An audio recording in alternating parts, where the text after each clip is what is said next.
Welcome to Module 15. Last time we studied co-hereditariness of certain properties, topological properties. Especially our concern was about Hausdorffness, which is a part and parcel of the assumptions in algebraic topology. And we saw that Hausdorffness is not co-hereditary, and it is not all that easy a hypothesis also we need to have so that the quotient is Hausdorff. Therefore, quite often, case by case, we will have to check whether something is Hausdorff or not.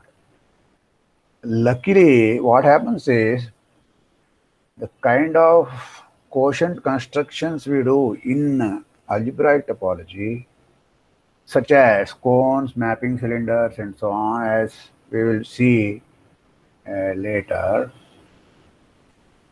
they all have the Hausdorffness going into the quotient spaces.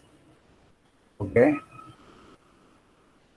The one single fact which can be attributed to this phenomenon is that equivalence classes are separated by open sets which are themselves union of equivalence classes.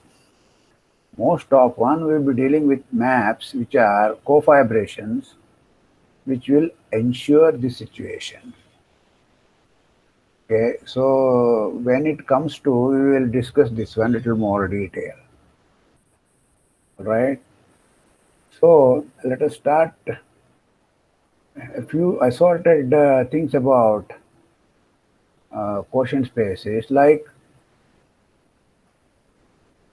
we observed that if you restrict the quotient to some smaller subspace in the domain, in the mother space, such that the map is still surjection, and if that turns out to be quotient map again, then that will be of quite help for us. But we may ask, when such a thing is possible? Once again, there is no easy criteria for that. You can say if this one, if that one, and so on. Yeah, so you have to verify it. For example, of practical importance, suppose you have a open quotient map or a closed quotient map. Then restricting it to a closed open subspace or a closed subspace, okay, will continue to be a open map as well as a closed map, whichever the case may be. So all that you have to ensure is that the subspace is large enough, namely, suppose you are taking an open subset of X, Q restricted to that open set must be also surjective. So that's all you would like to know. So why it happens is very easy, because if Q is an open map and say A is an open subset, then Q restricted to A will be also an open map. Similarly, if A is closed set and Q is closed map, restriction map will be also closed map. That's all. And open surjection or closed surjections are automatically quotient maps. We have already noted this one. I will now recall that, namely, if you take the projective space, which is defined as a quotient of Rn plus 1 minus 0, you can restrict it to just the unit sphere there. The original map P from Rn minus 1 to Pn is actually both open as well as closed map. And the sphere is a closed map, closed subset. So this entire thing will be a closed subset. That is our idea. Okay. So it will be restricted to Sn, will be also a quotient map. Okay.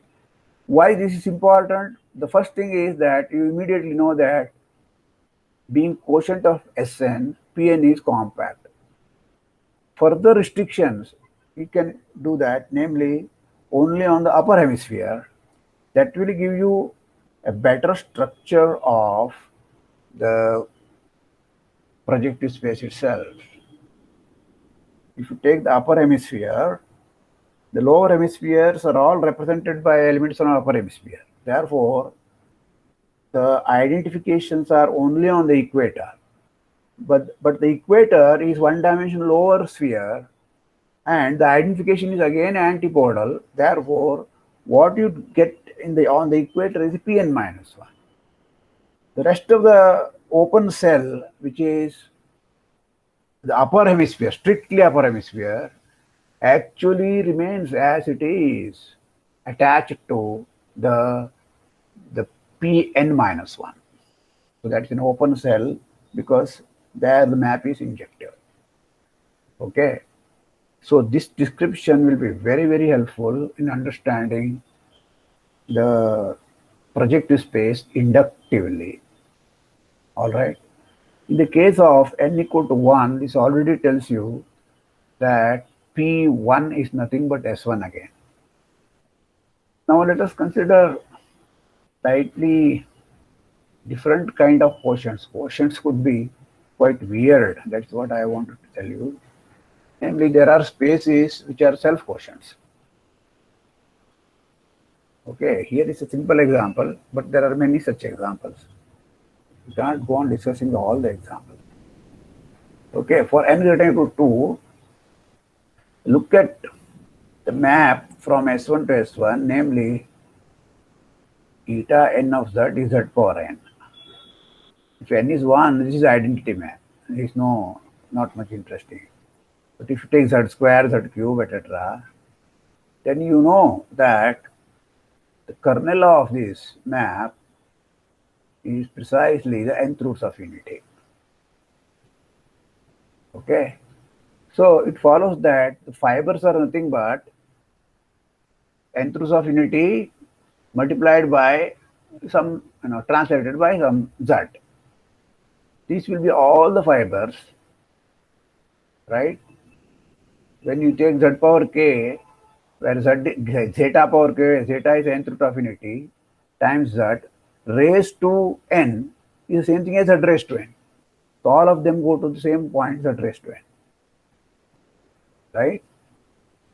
But now what I have proved is that what fundamental theorem of algebra says is all these maps are surjective.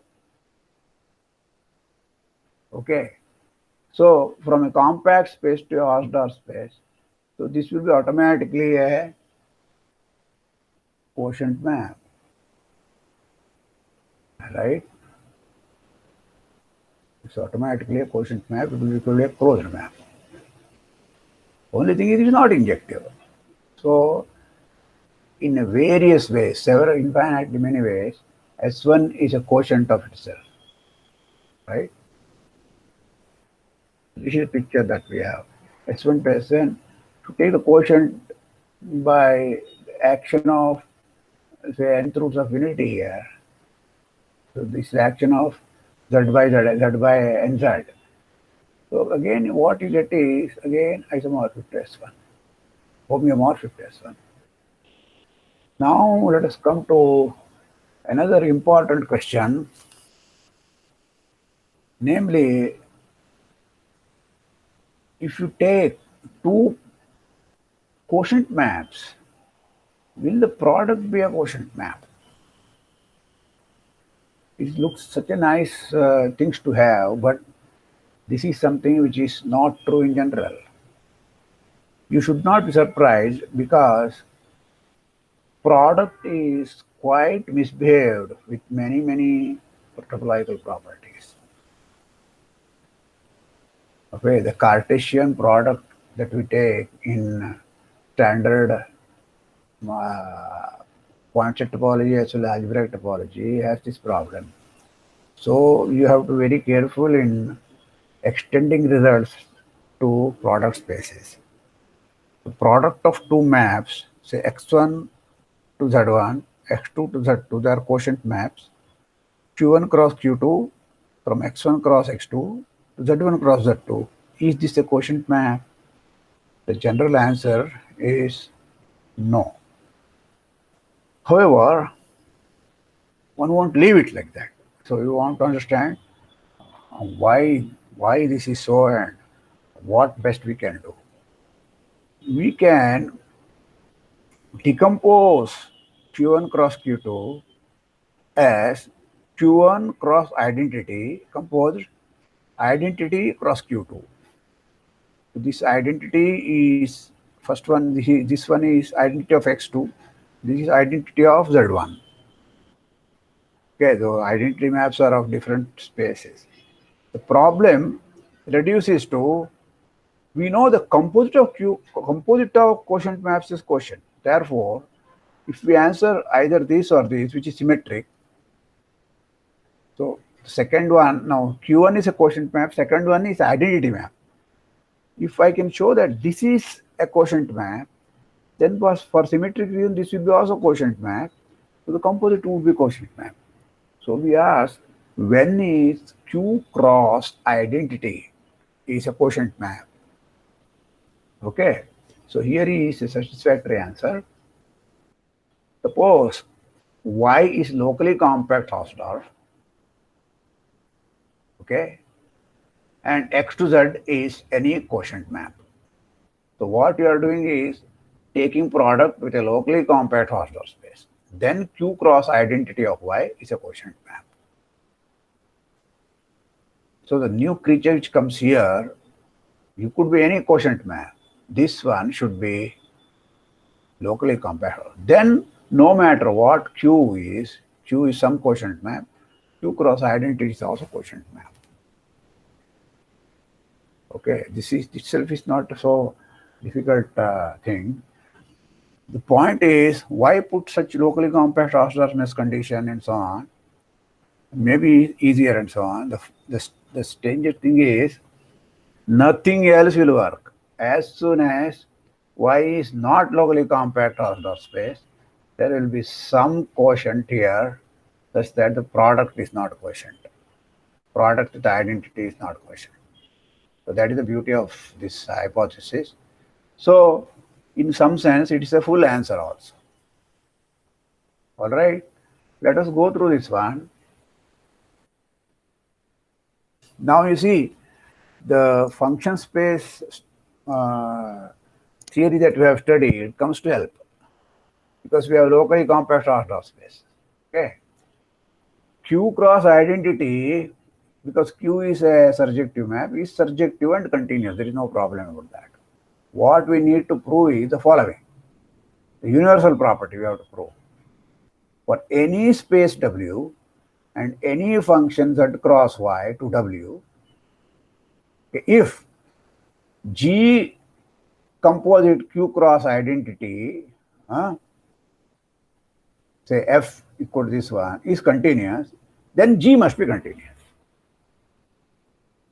So this is the property of Z cross I being quotient map. Any quotient map has this property. Anything from a quotient space to any other space is continuous if and only if composing with the quotient map, it should be continuous. Here we are talking about Q cross identity. Q cross identity will be quotient map if it has this property. Okay, so this is the universal property of the quotient maps. It will define the quotient map if this is true for all G. As soon as F, the composite is continuous, G must be continuous.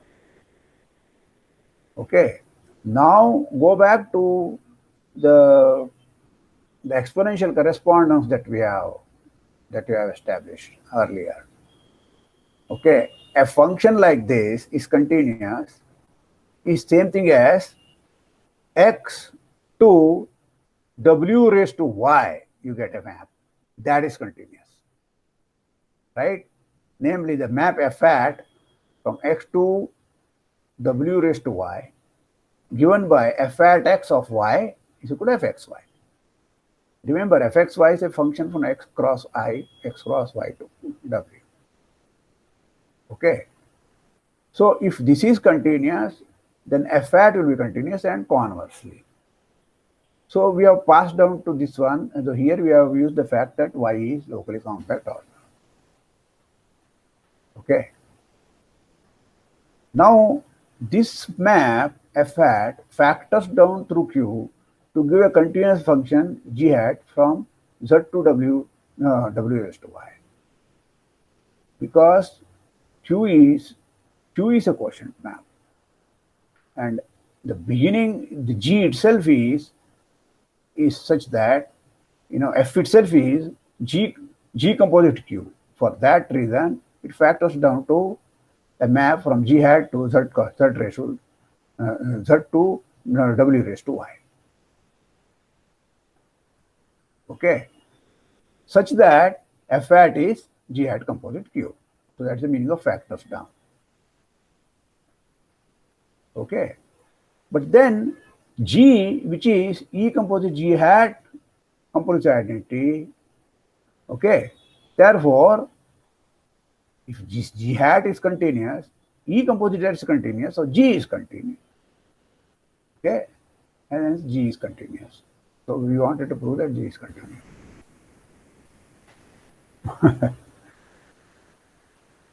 All right. So you pass to the the exponential, by exponential correspondence, you pass to the function space. Use the function space argument, so this becomes such an easy thing. You can directly write down the proof, but then you will have to repeat the proofs of the exponential correspondence, etc., verbatim, more or less, exactly same way you have to work out. Instead of doing that, you can use that one. That's a ready-made result for you. So once we have this, we have observed the corollary is that suppose you have two quotient maps, Qi from Xi to Zi, okay, such that X1 and Z2 are locally compact, or Z1 and X2 are locally compact. As the case may be, depending upon that, Q1 cross Q2 can be written as Q1 cross identity composite, identity cross Q2, or the other way around. Therefore, it will be a quotient map. Each time you have to have both the cases, you have to have the identity factor that you're taking must be locally compact.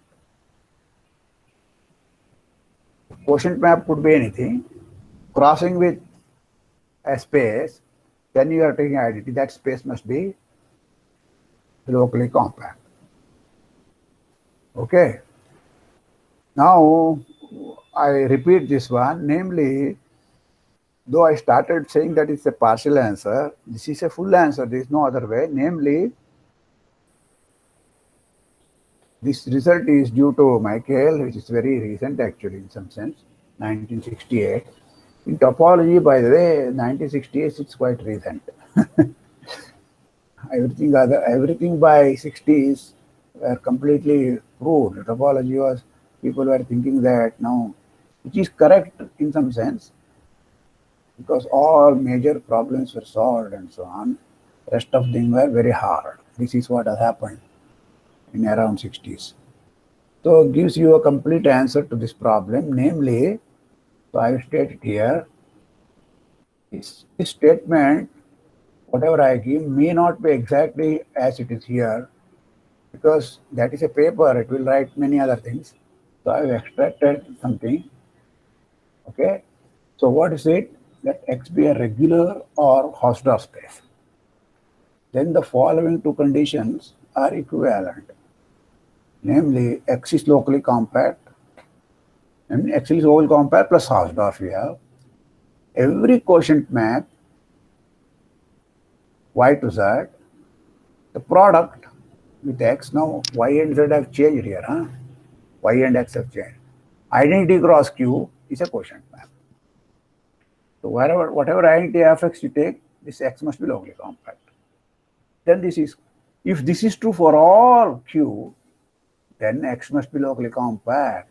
So that is the theorem of Michael.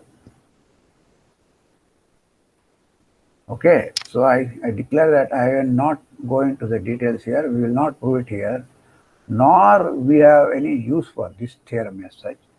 That product, one way is is we need, but otherwise we will not need. You are welcome to read the Munkre's book for an example of a non-locally compact space and a quotient map Q from Y to Z such that the product is not a quotient map. But if you know this result, then reading Munkre's example is redundant.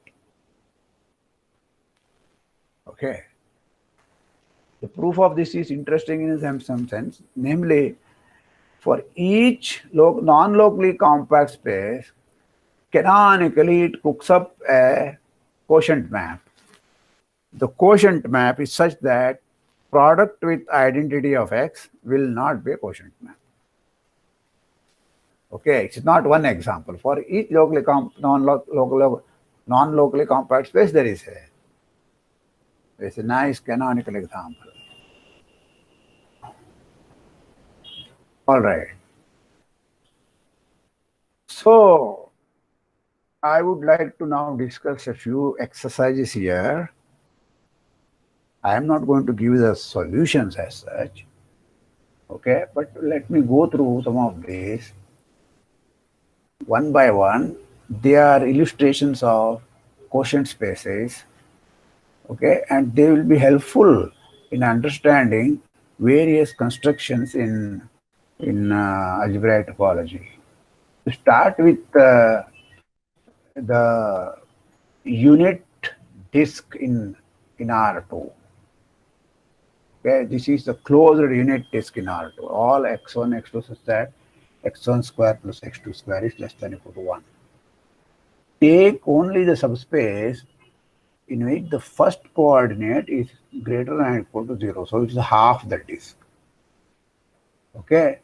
Now make the identification, namely 0, x2. 0, x2 will be what? X coordinate is 0, only y coordinate look right. There x2 is identified with minus x2. Only on this line x2 or yx, whatever you want to take. x2 is identified minus x2.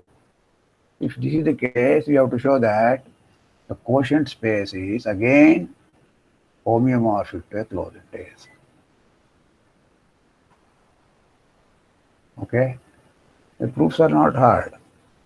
So this is beginning of the kind of things I want to you to teach. Namely, next one is take the right hemisphere.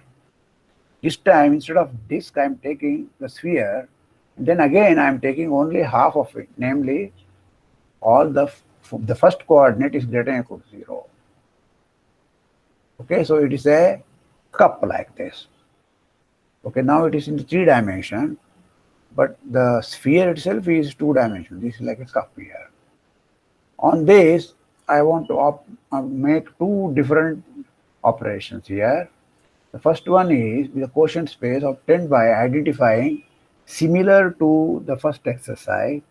This time, I will not touch the x2 axis, x2 coordinate. 0, x2 as it is, but x3, corresponding x3 will be identified to minus x3.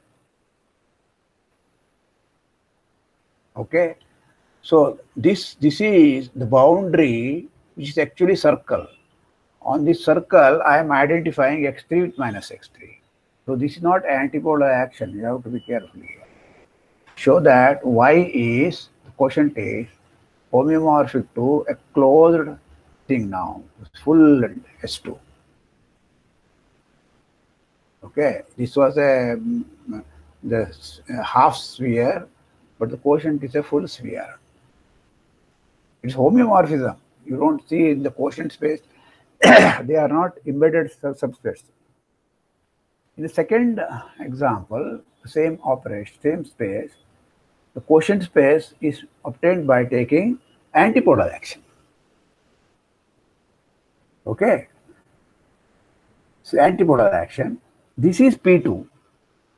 This is the projective space P2, which is what we have already discussed while discussing the projection space. So I have already given you the solution here. Why it is projective space. Okay. So I think this screen is cut off a little bit, but that's all here. Namely, the quotient space you have to show is P2. It's a little more was there here, it's cut off. I can't help it now. The third example is slightly more complicated, but if you have worked out first two, they will let you know how things have to be worked out. Okay, so they are hints for exercise 3. What is this? On S1 cross S1, you take x going to x inverse diagonal action. So xy going to x inverse y inverse. Going to means what? This is the action of Z2. To go modulo this action, okay, that means you have to identify xy for each xy should be identified with corresponding x inverse y inverse. The quotient is homeomorphic to S2. That's what you have to show. So the two sphere can be thought of as a quotient of S1 cross S1. Okay, this is a start exercise. This is only for people who are advanced, quite sufficiently advanced with point set topology. They will go through Munker's paper or maybe Michael's paper and so on. So then they will be able to prove this, solve this problem. All right. So let us stop here. Thank you.